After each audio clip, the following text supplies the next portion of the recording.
Hello नमस्कार welcome everybody welcome to अवलोकन IAS. मेरा नाम सुदर्शन मिश्रा है और अभी इस लेक्चर सीरीज में हम पीटी 365 का डॉक्यूमेंट कर रहे हैं रीजन आईएएस का, जिसमें हम करंट अफेयर्स कवर करेंगे अप्रैल 2025 से लेकर के नवंबर 2025 तक का। और इसमें जो भी इम्पोर्टेंट रहेगा वो सब चीज आपको अच्छे से एक्सप्लेन करके, थोड़ा डिटेल में एक्सप्लेन करके आपको बताया जाएगा। इसके अलावा भी अगर कोई टॉपिक ऐसा है जो इसमें नहीं दिया हुआ है और मुझे लगा कि नहीं वो ज़रूरी चीज़ है बताना, अप्रैल 2025 से लेकर के नवंबर 2025 के बीच के पीरियड का जो कोई करंट अफेयर्स ऐसा रहा कि नहीं ये ज़रूरी है, ये इसमें नहीं दे रखा है, तो उसको भी हम समझाएंगे। ठीक है, तो शुरू करते हैं विदाउट वेस्टिंग एनी टाइम।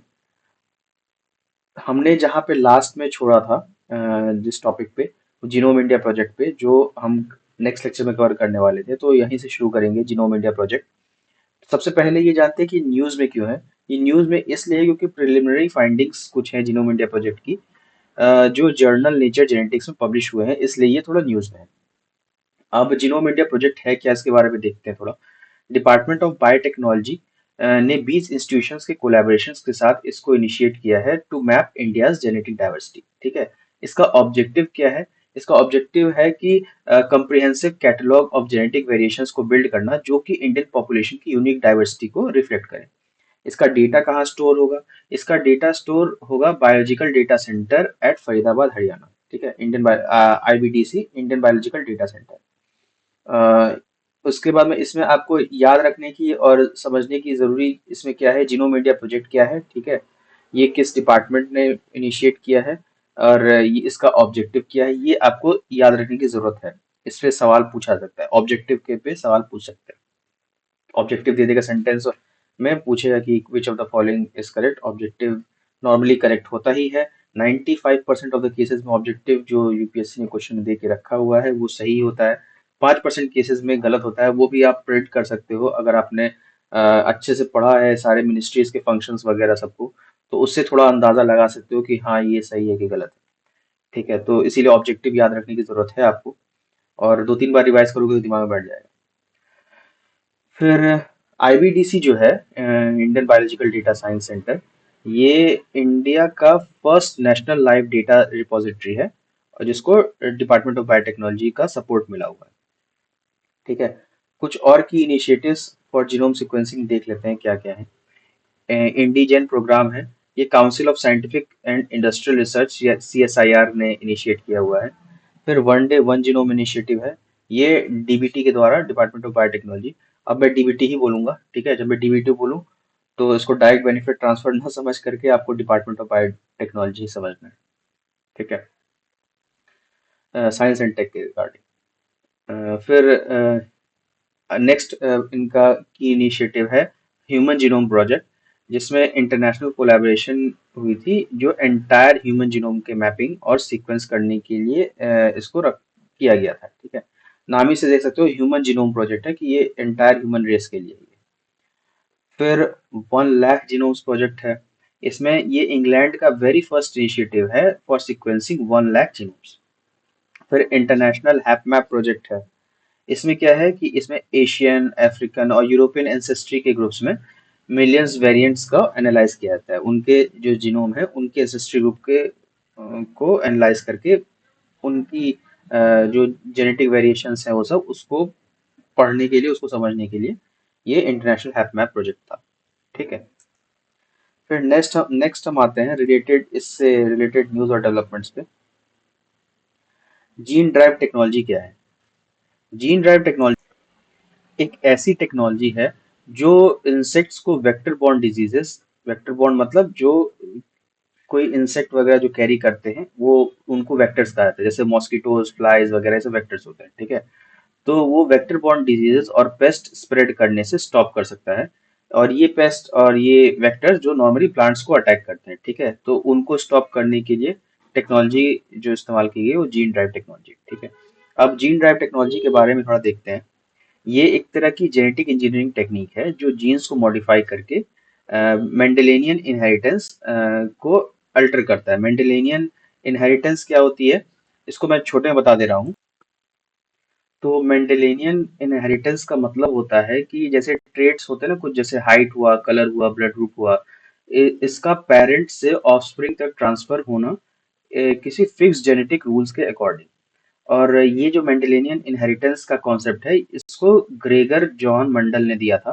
ठीक है, ग्रेगर मेंडल जो थे वो एक ऑस्ट्रियन साइंटिस्ट थे, और इन्होंने जो फंडामेंटल लॉज ऑफ हेरिडिटी है उसको एक्सपेरिमेंट्स के थ्रू एस्टेब्लिश किया था, और वो एक्सपेरिमेंट हुआ थे पी प्लांट्स पे। ठीक है, और इनको ही फादर ऑफ जेनेटिक्स भी कहा जाता है। तो ये छोटी सी हिस्ट्री है, इसको ध्यान पे रखना, क्या पता इससे भी सवाल पूछ ले। ठीक है, तो ये है आपका मेंडेलियन इनहेरिटेंस के बारे में थोड़ा सा, इससे ज्यादा जानकारी जानने की जरूरत नहीं है। फिर इसके बाद में फिर और क्या है, जीडीटी के बारे में। ये जीडीटी जो है वो एक पर्टिकुलर सूट ऑफ जीन्स का नेक्स्ट जनरेशन में पास होने की लाइक्लीहुड को भी इंक्रीज करता है। ठीक है, अब इसके की कंपोनेंट्स होते हैं जीडीटी के, जीन ड्राइव टेक्नोलॉजी के। एक तो जीन होता है, फिर कैस9 एंजाइम होता है, और क्रिस्पर होता है। ठीक है, क्रिस्पर, कैस9 एंजाइम, ये सब, और जीन, ये सब हमने लास्ट लेक्चर में डिस्कस किया था। कैस9 एंजाइम या कैस9 प्रोटीन, दोनों एक ही बात है। ठीक है, फिर आते हैं हम नेक्स्ट टॉपिक पे, organ on chip, OC technology.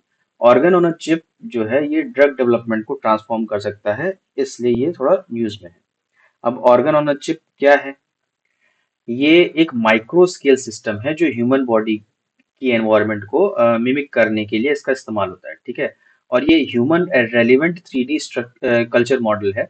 इसको न्यू अप्रोच मेथड भी कहते हैं, नैम्स, मतलब शॉर्ट फॉर्म में इसको नैम्स में न्यू अप्रोच मेथड भी कहा जाता है।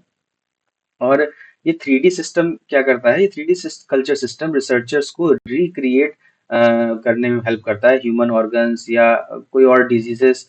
ठीक है, ये एक पेट्री डिश पे ही, पेट्री डिश क्या होता है? एक छोटा सा आप लोगों में से जो साइंस के बच्चे, साइंस क्या मतलब जो 10th तक तो सभी ने साइंस पढ़ी है, तो पेट्री डिश एक छोटा सा इक्विपमेंट होता है, मतलब ग्लास का एक तरह से बाउल टाइप का, समझ, बाउल भी नहीं, कंप्लीट बाउल नहीं होता वो, छोटा सा मतलब प्लेट या प्लेट नुमा स्ट्रक्चर होता है।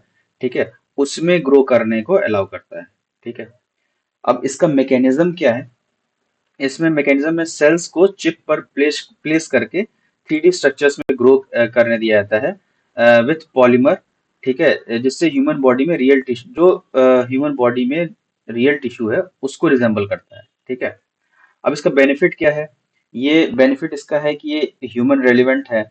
ठीक है, और ह्यूमन रेलिवेंट ड्रग टेस्टिंग करने में, फिर डिजीज मॉडलिंग करने में, फिर पर्सनलाइज्ड मेडिसिन देने में ये काफी हेल्प करता है। तो ये organ on a chip technology है। ठीक, तो नेक्स्ट टॉपिक पे आते हैं, आरएनए साइलेंसिंग। आरएनए साइलेंसिंग क्या है और ये न्यूज में क्यों है? आरएनए साइलेंसिंग इसलिए न्यूज में है क्योंकि जर्मनी बेस्ड रिसर्चर्स ने एक एंटीवायरल एजेंट डेवलप किया है यूजिंग आरएनए साइलेंसिंग मेथड, जो कि बनाना प्लांटेशंस में कुकुम्बर मोजाइक वायरस, जिसको शॉर्ट फॉर्म में सीएमवी भी कहते हैं, उससे प्रोटेक्शन प्रोवाइड करता है। सीएमवी क्या करता था? वो इन प्लांटेशंस में 25 से 30% के ईल्ड लॉसेस के लिए रिस्पॉन्सिबल होता था। ठीक है, तो उससे प्रोटेक्शन के लिए एक एंटीवायरल एजेंट को डेवलप किया गया है थ्रू आरएनए साइलेंसिंग मेथड। ठीक है, अच्छा, इस प्लांट में इम्यूनिटी को स्ट्रेंथ करने के लिए जो टेक्निक इस्तेमाल हुई है वो दो तरह की है। एक तो जिसको कहते हैं हिक्स, HIGS, फुल फॉर्म है इसका होस्ट इंड्यूस जीन साइलेंसिंग, और दूसरा है सिग्स, स्प्रे इंड्यूस जीन साइलेंसिंग। ठीक है, अब आरएनए साइलेंसिंग क्या होता है?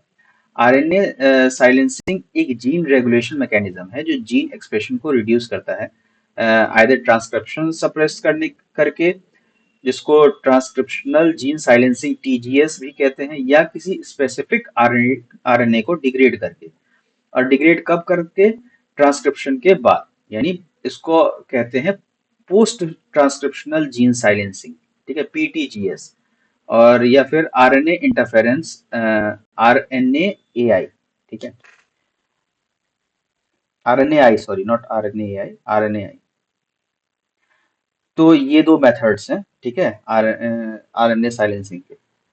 अब आरएनए साइलेंसिंग जो है ये इट इन्वॉल्व्स दो स्मॉल आरएनए मॉलिक्यूल्स, जैसे siRNA और mRNA।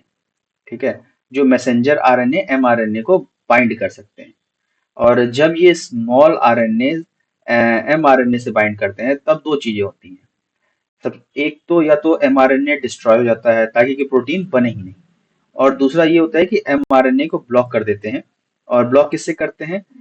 ताकि कि किस लिए करते हैं? ताकि कि जो प्रोटीन मेकिंग मशीनरी का जो सेल है वो उसको पढ़ ही ना पाए। ठीक है। और जब पढ़ नहीं पाएगा तो फिर कोई कुछ उसको इन्फॉर्मेशन नहीं मिलेगी। ठीक है, तो भी उसका कोई यूज नहीं रह पाएगा। तो ये दो तरीके हैं। ठीक है। अब इसके बाद आते हैं हम माइक्रो आरएनए पे। M I R N M I R N A क्या है? ये स्मॉल नॉन कोडिंग आरएनए है जो सेल्स में जीन एक्सप्रेशन को रेगुलेट करने में हेल्प करता है। ठीक है। और ये जीन एक्सप्रेशन को कंट्रोल करता है बाय बाइंडिंग विद एमआरएनए और preventing them from being translated into proteins, या by degrading destroying mRNA all together, मतलब कंप्लीटली एमआरएनए को डिग्रेड करके या डिस्ट्रॉय करके। ठीक है। तो ये जीन एक्सप्रेशन को कंट्रोल करता है ऐसे। फिर न्यूक्लियस, अच्छा एक और चीज है कि न्यूक्लियस में जो प्रोटीन है वो रेगुलेट करता है आरएनए की प्रोसेसिंग, जबकि माइक्रो आरएनए जो हैं वो कंट्रोल करते हैं ट्रांसलेशन और डिग्रेडेशन ऑफ एमआरएनए साइटोप्लाज्म के अंदर। ठीक है। अब ट्रांसक्रिप्शन में क्या होता है कि इसमें जो है कॉपीज बनती है जीन के डीएनए सीक्वेंस की एमआरएनए के अंदर, और ट्रांसलेशन में क्या होता है कि एमआरएनए डिकोड होता है किसी और एक स्पेसिफिक प्रोटीन के अंदर। ठीक है। तो ये ट्रांसक्रिप्शन और ट्रांसलेशन का डिफरेंस हो गया। तो ये माइक्रो आरएनए के बारे में हो गया कि ये एक स्मॉल नॉन कोडिंग आरएनए है जो रेगुलेट करता है जीन एक्सप्रेशन। इतना ही आपको याद रखने की जरूरत है। बाकी ट्रांसक्रिप्शन ट्रांसलेशन क्या होता है ये भी मैंने बता दिया, ये भी याद रख लेना तो अच्छी बात है। बाकी इतना जरूरत होगा नहीं, और इसमें मेन चीज जरूरत यही रहे कि आरएनए साइलेंसिंग क्या प्रोसेस होता है। ठीक है। जीन रेगुलेशन मैकेनिज्म होता है जो जीन एक्सप्रेशन को रिड्यूस करता है, बस। इससे ज्यादा आपको जानने की याद रखने की जरूरत नहीं है। याद रखोगे तो well and good, very good. नहीं याद रख पा रहे हो तो उसके लिए don't lose sleep over it. फिर पेंजिनोम पे आते हैं। पेंजिनोम क्या होता है और ये न्यूज में क्यों है? न्यूज में इसलिए कि चाइनीज साइंटिस्ट ने PacBio high fidelity hifi sequencing technology की हेल्प से पहला pangenome of Asian rice create किया है। ठीक है। अब हाई फिडेलिटी सीक्वेंसिंग टेक्नोलॉजी क्या है? हाई फिडेलिटी सीक्वेंसिंग टेक्नोलॉजी एक सिंगल मॉलिक्यूल है जो रियल टाइम सीक्वेंसिंग टेक्नोलॉजी है।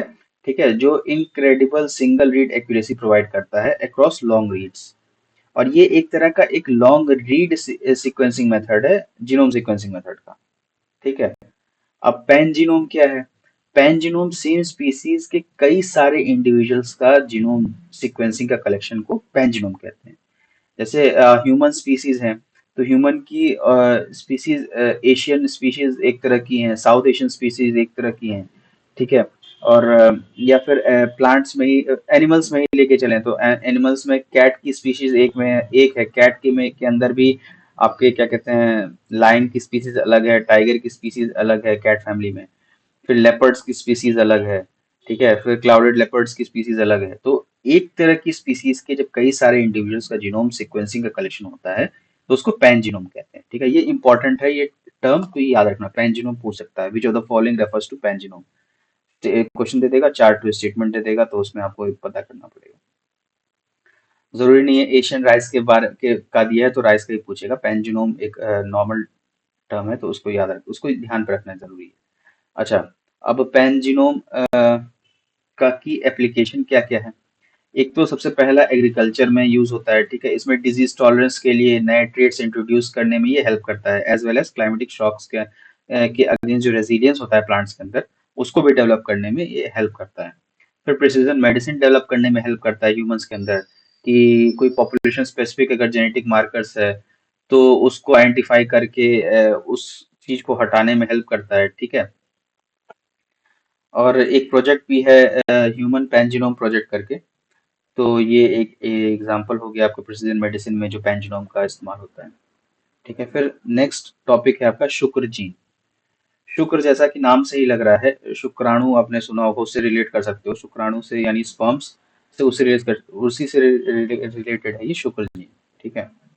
और CSIR centre for cellular and molecular biology, CCMB, CSIR के अंदर जो ये संस्था है हैदराबाद की, ठीक है, उनके रिसर्चर्स ने फ्लावरिंग प्लांट में एक एबोनिबल मिस्ट्री को एक्सप्लेन करने की हेल्प की है, करने में हेल्प की है through new found gene called शुक्र। ठीक है, तो ये इसीलिए न्यूज में है। अच्छा, एबोनिबल मिस्ट्री क्या है? वो डार्विन की एवोल्यूशन थ्योरी से रिलेटेड है, तो उसके बारे में आपको डीप में घुसने की जरूरत नहीं है।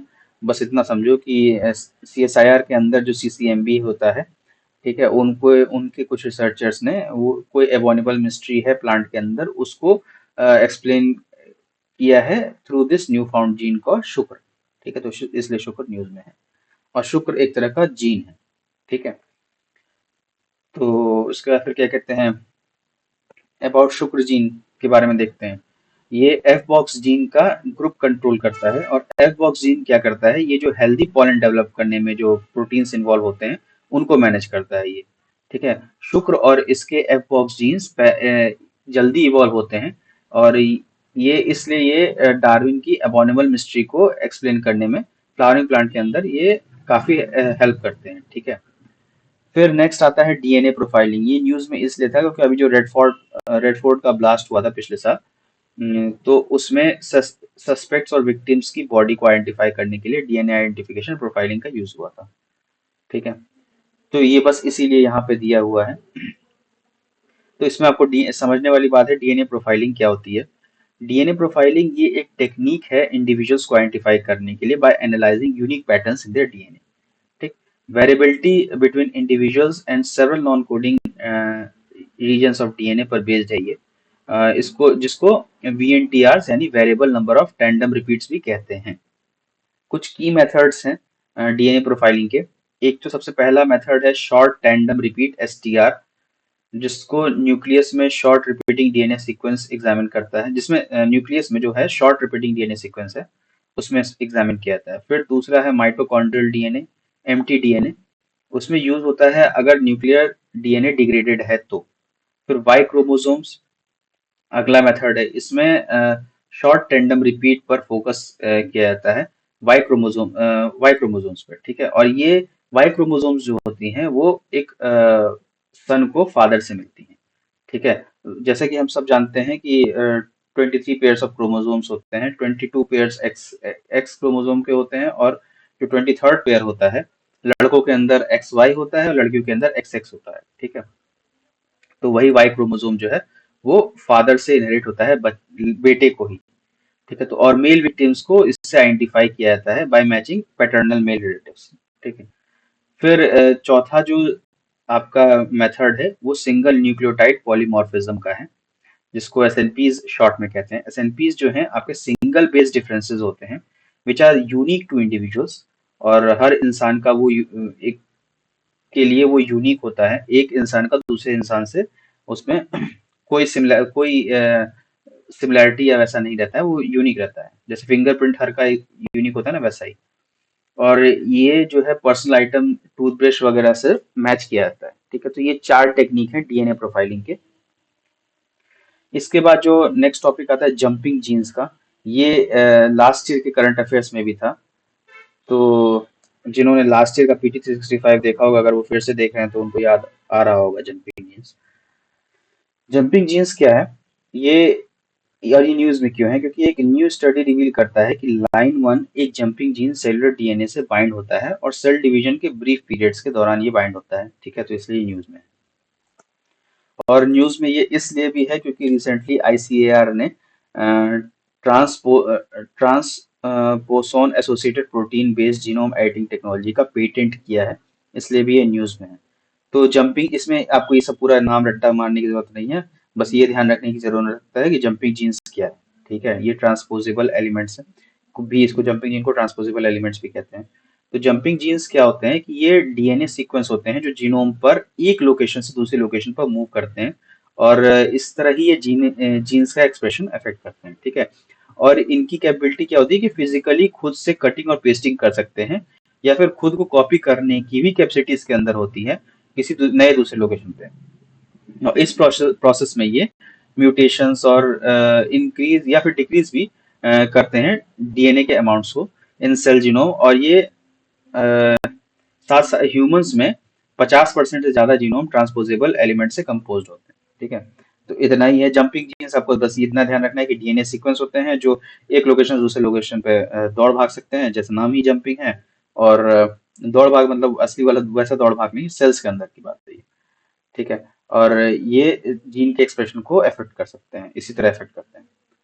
फिर chimeric antigen receptor, T cell CAR T therapy जिसको कहते हैं। अब ये न्यूज में क्यों है? ये न्यूज में इसलिए कि नेक्स्ट कार 19 इंडिया की पहली indigenous CAR T cell therapy, इसको प्राइम मिनिस्टर ने अनवेल किया है। इसलिए न्यूज में है। अब इसके बारे में थोड़ा और देखते हैं कि नेक्स्ट कार 19 थेरेपी जो है बी सेल ब्लड कैंसर्स के लिए डेवलप किया हुआ है बाय इम्यूनो एसीटी। ये एक कंपनी है जो इंक्यूबेट हुई है अंडर आईटी बॉम्बे और टाटा मेमोरियल हॉस्पिटल। ठीक है, ये इंपॉर्टेंट है तो इसको आप ध्यान पे रखना। ठीक, नाम इम्पोर्टेंट नहीं, लेकिन हाँ, कार्टी थेरेपी क्या होती है, फिर ये नेक्स्ट कार 19 जो है ये भी याद रखना, ये नाम इम्पोर्टेंट है।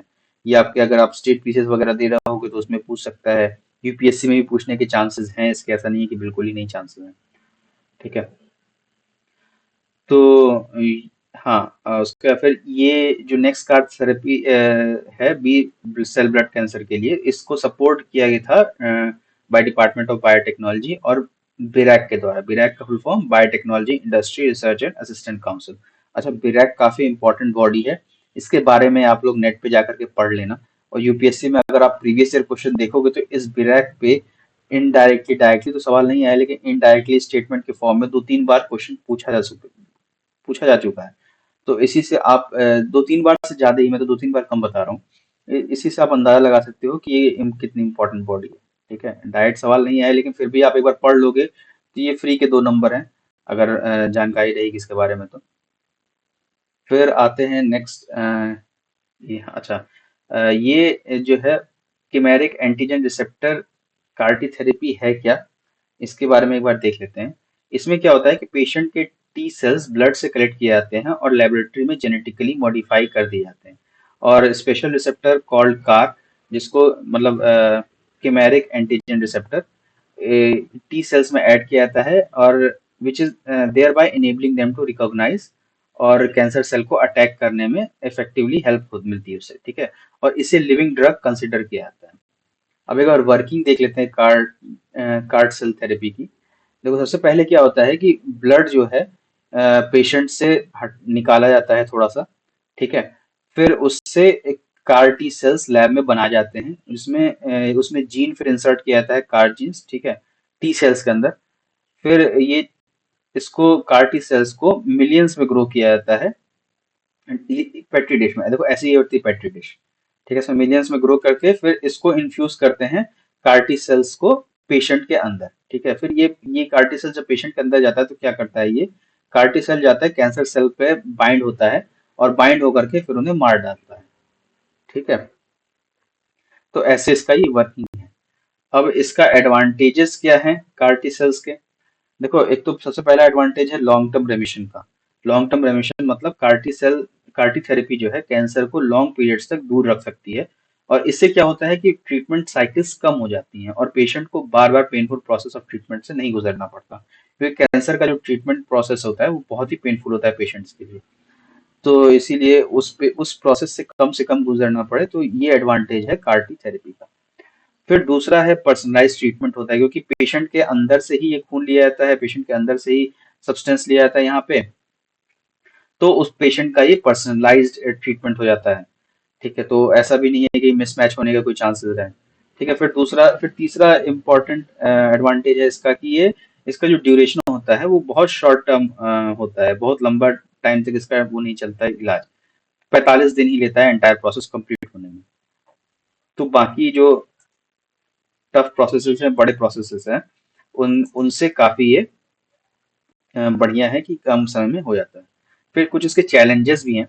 चैलेंजेस क्या क्या हैं कि साइटोकाइन रिलीज सिंड्रोम, सबसे पहला चैलेंज। ये क्या है, सिस्टमेटिक इन्फ्लेमेटरी रिस्पॉन्स है, जो कि कॉज होता है साइटोकाइंस के रिलीज से फ्रॉम इन्फ्यूज्ड कार्टिसेस, जो ऑर्गन की डिसफंक्शनिंग तक भी पहुंच सकता है, वो डिसफंक्शनिंग भी हो सकती है उससे। ठीक है, फिर दूसरा जो चैलेंज है इसमें कि ट्यूमर्स जो हैं वो कार-टी सेल्स टारगेट करने वाले एंटीजन को लूज करके रेजिस्टेंस डेवलप करने लग जाते हैं। ठीक है। और तीसरा क्या है, न्यूरोटॉक्सिसिटी का इन्फेक्शन। तो चैलेंजेस आपको याद रखने की जरूरत नहीं है, चैलेंजेस यूपीएससी के प्रीलिम्स में नहीं पूछेगा आपसे। ये अगर आप डॉक्टर वगैरह बनने जा रहे हो तो उसका एग्जाम तो देख लेना। बाकी अगर आप डॉक्टर बनने के लिए नहीं आए हो, यूपीएससी के एग्जाम के लिए प्रीलिम्स क्लियर करने आए हो, तो ये एडवांटेजेस बस देख लेना, इससे ज्यादा जरूरत नहीं है। ठीक है, अगर चैलेंजेस किसी को नहीं समझ में आया है तो you don't need to take tension so much. चलो अब नेक्स्ट टॉपिक मूव करते हैं, माइटोकॉन्ड्रियल रिप्लेसमेंट थेरेपी। किन किन ने सुना है mitochondria is known as power house of the cell? बचपन में काफी ज्यादा सुना होगा, साइंस में फोर्थ फिफ्थ सिक्स में पढ़ाते यही सब पढ़ाते हैं। What is known as power house of the cell, तो mitochondria is known as power house of the cell. ठीक है, तो अभी ये माइटोकॉन्ड्रियल रिप्लेसमेंट थेरेपी न्यूज में क्यों है? न्यूज में इसलिए क्योंकि यूनाइटेड किंगडम में एक क्लिनिकल ट्रायल ने सक्सेसफुली 8 बेबीज को प्रोटेक्ट किया है जो कि माइटोकॉन्ड्रियल डिजीज इनहेरिट करके हाई रिस्क पर थे। ठीक है। और कैसे प्रोटेक्ट किया है? थ्रू माइटोकॉन्ड्रियल डोनेशन या माइटोकॉन्ड्रियल रिप्लेसमेंट थेरेपी, इसीलिए ये हमारा न्यूज में है ये टॉपिक। अब माइटोकॉन्ड्रियल डिजीज क्या होती है पहले समझते हैं। माइटोकॉन्ड्रिया, जैसा कि हम बात कर चुके हैं कि ये टाइनी पावर प्लांट्स होते हैं almost every cell of the body में। ठीक है, और ये सेल्स में 90% से ज्यादा एनर्जी यहीं से जनरेट कर होती है। ठीक है, माइटोकॉन्ड्रिया से। और माइटोकॉन्ड्रियल डीएनए के बारे में देखते हैं, तो माइटोकॉन्ड्रिया का अपना डीएनए होता है जो कि न्यूक्लियर डीएनए से अलग होता है। ठीक है, न्यूक्लियर डीएनए में जो ट्रेट्स वगैरह होती हैं वो सब इंफॉर्मेशन कैरी करता है, और माइटोकॉन्ड्रियल डीएनए में एनर्जी प्रोडक्शन के बारे में जानकारी कैरी करता है। ठीक है, और एनर्जी प्रोडक्शन को अफेक्ट करते हैं, लेकिन फिजिकल कैरेक्टरिस्टिक्स से इसका कोई खास लेना देना नहीं है। फिर माइटोकॉन्ड्रियल डिजीज के बारे में देखते हैं कि जब माइटोकॉन्ड्रिया प्रॉपरली वर्क नहीं करता है सेल्स के पास, और सेल्स के पास एनफ एनर्जी नहीं होती है, तो दे बिगिन टू डाई। और जब बहुत सारे सेल्स मरते हैं तो वो होल ऑर्गन सिस्टम फेल करने की कैपेबिलिटी हो सकती है। होल ऑर्गन सिस्टम भी फेल हो सकता है उसमें, जो कि लाइफ थ्रेटनिंग हो सकता है। ठीक है, तो ये माइटोकॉन्ड्रियल डिजीज के बारे में हो गया। अच्छा, माइटोकॉन्ड्रियल डिजीज के बारे में एक और ये है कि ये एक्सक्लूसिवली माँ से बच्चे को आता है। ठीक है, फिर माइटोकॉन्ड्रियल रिप्लेसमेंट थेरेपी के बारे में जानते हैं, ये क्या है? ये एक तरह से एक नया आईवीएफ टेक्नोलॉजी है। ये इन विट्रो फर्टिलाइजेशन का नया फॉर्म है जो प्रिंसिपल पर जो मतलब ऐसे प्रिंसिपल पर काम करता है कि वुमेन के एबनॉर्मल माइटोकॉन्ड्रियल डीएनए को डोनर के हेल्दी माइटोकॉन्ड्रियल डीएनए से रिप्लेस किया जाता है। एमआरटी यानी माइटोकॉन्ड्रियल रिप्लेसमेंट थेरेपी में एक एम्ब्रियो के अंदर न्यूक्लियर डीएनए होता है from a man and from a woman. ठीक है, यानी जो प्रोस्पेक्टिव मदर है, और mitochondria in an egg donated by another woman mitochondrial donor. ठीक है, तो इसमें 3 तरह के माइटोकॉन्ड्रिया का इस्तेमाल हो जाता है, एक तो माता का, एक तो पिताजी का, एक तो जो डोनर का है। ठीक है, इसीलिए 3 तरह के इस्तेमाल होने के, 3 जेनेटिक इस्तेमाल होने के साथ कारण ही इससे पैदा हुआ बच्चा 3 पेरेंट बेबी बुलाया जाता है। ठीक है, उसके बाद में देखो, जैसे यहाँ पे पेरेंट्स का एम्ब्रियो है, फिर ये डोनर का एम्ब्रियो, फिर यहाँ से ये हेल्दी एम्ब्रियो बनता है। ठीक, उसके बाद में फिर ये तो माइटोकॉन्ड्रियल रिप्लेसमेंट थेरेपी के बारे में। और क्या है? हाँ, इसमें टेक्निक्स हैं, 2 तरह की टेक्निक होती हैं माइटोकॉन्ड्रियल रिप्लेसमेंट थेरेपी में। जैसे एक तो मैटरनल स्पिंडल्स ट्रांसफर।